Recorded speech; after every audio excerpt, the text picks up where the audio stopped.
Well, it's certainly been a minute since my last video on YouTube. In fact, it's actually been over 2.5 months since I posted anything on this channel. However, I am back because DJI have just launched a new version of their Fly app 1.20.0, bringing support for a whole new drone, the DJI Avata 360.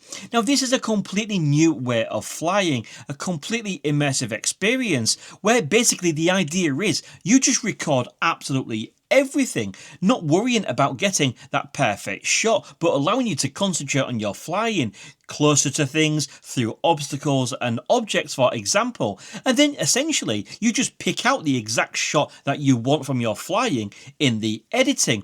Now, I can certainly see the appeal of this sort of flying, and it certainly gives an added dimension to drones indeed. However, since this style of flying and these 360 cameras don't particularly pique my interest, in this video I'm going to review the new DJI Fly app 1.20.0 to see exactly what's new and go through all the features and stress test just to see if everything is working exactly as it should.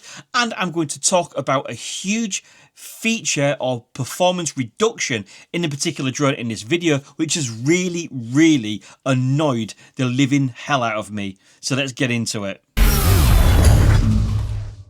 So the drone of choice for this test flight is the DJI Air 3S. It's one of my favourite drones, and I'm going to be flying it with the DJI RC-N3 controller and my iPhone. Now, what I really like about the changes that DJI have made to the Fly app is, like Android devices where it pops up in the middle of the screen to say there's been an update available, we now get that functionality on an iPhone, essentially meaning all you need to do is, once it does pop up, tap to install, and it's going to take you directly to the App Store, where of course you can update the DJI Fly app. A really nice little feature, and it just brings iOS users more in line with our Android counterparts.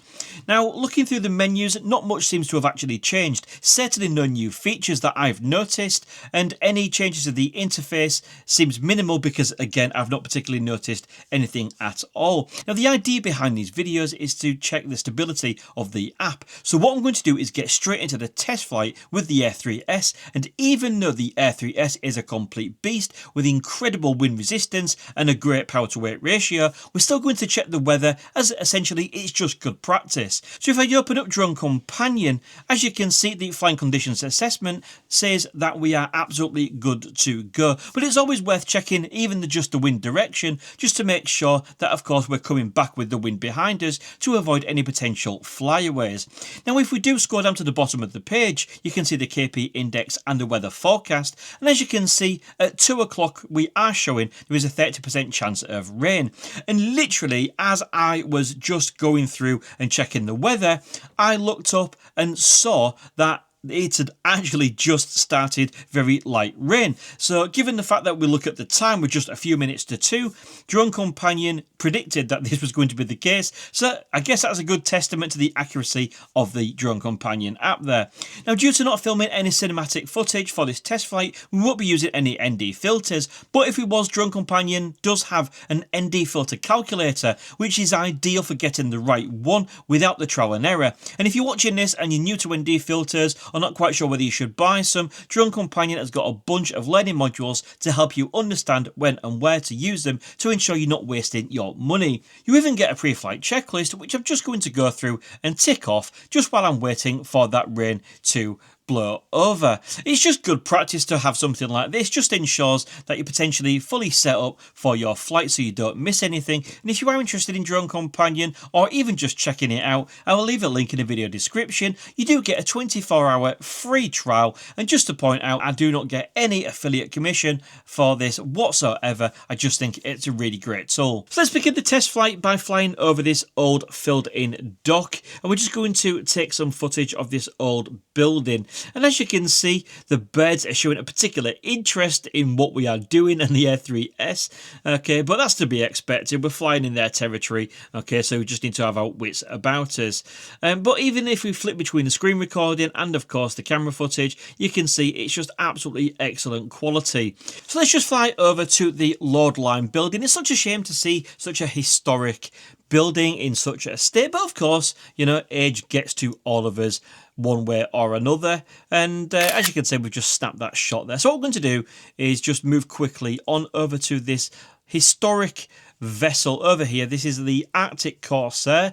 We're going to just try and get a top-down shot. Okay, and then what we're going to do is just going to switch to droney, because I love doing this. I love using the droney as a really nice landscape subject reveal shot. However, as you can see, it wasn't all easy, because for some bizarre reason it just kept switching where it was actually going to focus on. As you can see, that subject scanning is working overdrive, it seems, but ultimately, even when I've drawn the box, it just keeps saying subject lost. It has then executed the drone, so that's all well and good. Now, sadly, after this, I actually had a few little issues, and as you can see, my screen just went incredibly laggy, to the point where I could barely control the drone by looking at the screen. The whole thing just kept freezing and jumping, because I was essentially using my older iPhone.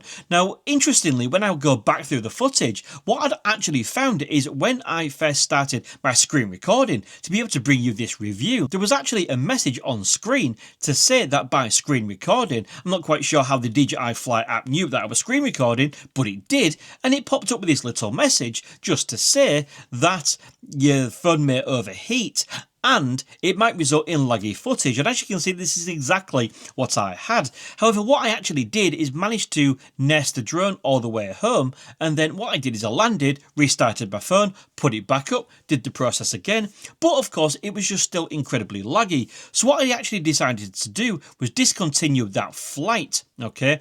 And then what I actually did is just went to a new location with my iPhone 17 Pro Max fully charged and continued the flight there.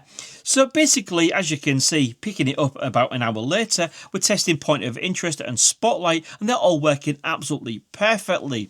However, this is where the big issue came that I mentioned at the beginning of the video, and basically it reared its ugly head due to the new regulations implemented recently, which are basically a major issue, which essentially, when I tried to use the active track function and active track this car, we get this message pop up to say that due to a certain regulation, we cannot active track, as I have to be within 50 meters. Now, this is absolutely infuriating, as I use drones and active track to record cars and footage for my other channel. So this is an absolute major pain in the rear end. And of course, it's not a one-off. No matter how much I try, it simply will not have it. Couple that with the new lower top speed for the Air 3S due to the same regulations, it's a real shame that this drone has had its wings clipped. Literally, it's not as capable as what it used to be. At least if there is any positive, at least the Air 3S didn't get limited to 120 meters in altitude, such as the mini series drones. So let's just move on from this and perform a simple return to home test. And as you can see, that's come back to the home point reliably, exactly as we'd expect. Now, a top tip from me, just like I always mention on my videos, once return to home has done its job and got the drone all the way back to you, I always cancel that and then land manually. I would just suggest you do the same. It's just good practice, really, and it just avoids any potential issues for the drone on the way down, and it basically means you can avoid any obstacles that may get in the way. So just to finish this off, let's just try a simple 360 panner just to make sure that's all working as it should be. I really do enjoy these. If we just speed that footage along, so that's now completed, let's just take a nice little look at it in our gallery. And as you can see, we can just use the 360 viewer to take a look around, and then of course export it to my device so I can share that later on social media.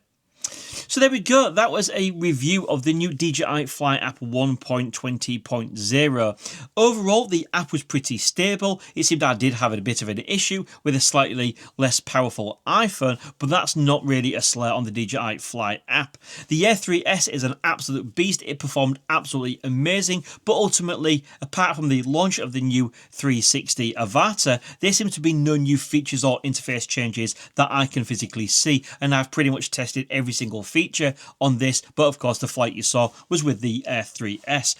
Ultimately, I'm absolutely furious at the fact that we can no longer use these drones to active track unless we are really close. That's incredibly frustrating because I loved getting those sort of higher tracking shots for cars, like I mentioned, for my other channel. But of course, it is what it is. We are stuck with it. We're not, but I might explore that in another video. There may well be a slightly modified version of the DJI Fly app that you can buy, which will sort of put the performance back to how it was. But like I say, I'll discuss that in another video. So hopefully you found this video useful. If you did, please do give it a big thumbs up. Subscribe if you're awesome. And until next time, thank you very much for watching. See you again soon.